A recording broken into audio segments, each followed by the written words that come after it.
لە نەکوردیەکان بۆ پێکێنانی حکوومەتی عێراق پرۆژێکی هاوبەشیان نییە و پەرتەوازن. با درێژایی 26 ساڵی ڕابردوو بەهۆی قۆڕەخکردنی دەسەڵات و با تاڵانبردنی سەروەت و سامانی هەرێم و ئەنجامدانی گەندەڵی لەلایەن هەردوو پارتە دەسەڵاتدارەکەی هەرێم، ناوماڵی کوردی هیچ کاتێک یەکریز نەبووە. جگە لەمەش ئەنجامدانی تەزویرێکی بەرفراوان لەلایەن پارتی وێچێتی لاڵبژاردننی 12 ئایار ترزی ناوماڵی کوردی زیاتر فراوانتر کردو. ئێستاش لایەنەکان هیچ پرۆژەیەکی یاوبەشیان بۆ چۆنیەتی مامەڵەکردن لەگەڵ دۆخی عێراق و پێکێنانی کابینەی نوێدا نییە. هەرچەندە پارتی وێچێتی بانگەشەی بوونی پرۆژەی هاوبەش بۆ پێکێنانی حکوومەتی نوێی عێراق دەکەن، بەڵام لە بنەڕەتدا پرۆژە هاوبەشەکەیان لەسەر بنەمای دابینکردنی مافەت دەستوریەکانی کورد لە عێراق نییە، بەڵکو لەسەر بنەمای وەرگرتنی پۆست و پاراستنی بەرژەوەندیە حەزبی و شەخسیەکانیانە.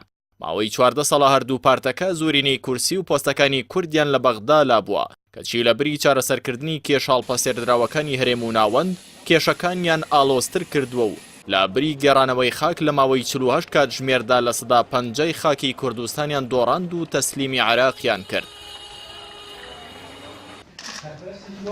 پارتی وێکێتی ئێستا بۆ بەغدا داوا لە لایەنەکانی دیکەی کوردستان دەکەن پێکەوە بڕۆن بۆ بەغدا.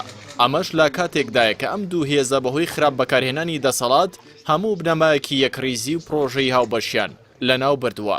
یەکڕیزی ناوماڵی کوردی لای هەردوو پارتە دەسەڵاتدارەکەی هەرێم بەمانەی خزمەتکردنی گەلی کورد نایەت و بەڵکو ئەوان یەکڕیزی بەوە تێدەگەن لایەنەکان ڕەگەڵیان بکەون بۆ بەغدا و بەم هۆیەشەوە خۆیان پۆستی زیاتر وەربگرن.